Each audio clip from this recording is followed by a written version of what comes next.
சிவன் சொத்து குலநாசம் அப்படிங்கிறத நிறைய பேர் தப்பான அர்த்தத்தில் புரிஞ்சிட்டு இருக்காங்க.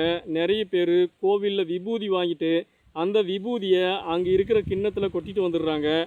இன்னும் சில கிராம கோயில்களில் பூசாரிகளுக்கே இதை பற்றின தெளிவு இல்லை. பூசாரிகளே நெத்தியில் வச்சு விடுற விபூதியை தவிர வீட்டுக்கு விபூதி வேணும் கொடுங்கன்னு கேட்டாலோ, தீர்த்தம் வேணும் கொடுங்கன்னு கேட்டாலோ கொடுக்கறதுக்கு மறுக்கிறாங்க. இதை வீட்டுக்கு எடுத்துகிட்டு போகாதீங்க, ஆகாது இப்படி சொல்கிறாங்க.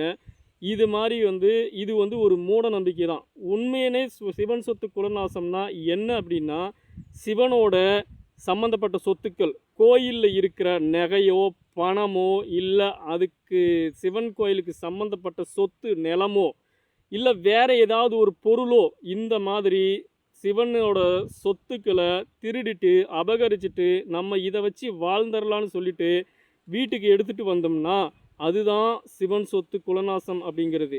சிவன் கோயிலில் இருந்து எதையாவது ஒன்று எடுத்துகிட்டு நம்ம வீட்டில் கொஞ்சம் கொஞ்சமாக சிவன் கோயிலில் திருடி பெரிய ஆயிடலாம் அப்படின்னு சொல்லி நீங்கள் நினச்சிங்கன்னா கண்டிப்பாக அது குலநாசம் ஆயிரும். இதுதான் இதுக்கான உண்மையான அர்த்தமாக தவிர விபூதி வீட்டுக்கு எடுத்துகிட்டு வந்தால் குலம் நாசமாயிரும் அப்படிங்கிறது மூட நம்பிக்கை. இன்னும் நிறைய கிராம கோயில்களில் சில பூசாரிகளே இதை இந்த தவறை செய்கிறாங்க. விபூதி கொடுக்க மாட்டேங்கிறாங்க வீட்டுக்கு எடுத்துகிட்டு போகிறதுக்கு.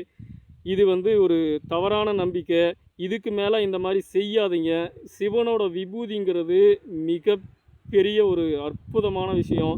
அந்த விபூதி வீட்டுக்கு எடுத்துகிட்டு வர்றது உங்களுக்கு ரொம்ப நல்ல பலன் தான் கொடுக்கும். சிவனோட ஆசீர்வாதத்தையும் அருளையும் நீங்கள் அங்கேயே கொட்டிட்டு வந்துடுறீங்க, வேணான்னு சொல்லிட்டு வந்துடுறீங்கன்னா இதுக்கு பொருள்.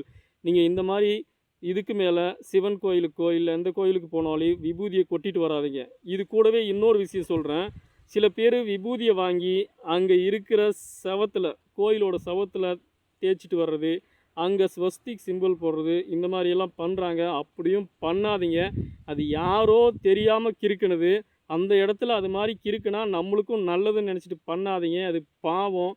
இதை பற்றி வேணுன்னா ஒரு பெரிய வீடியோவை பண்ணணுன்னு நினைக்கிறேன். நேரம் கிடைக்கும்போது பண்ணுறேன்.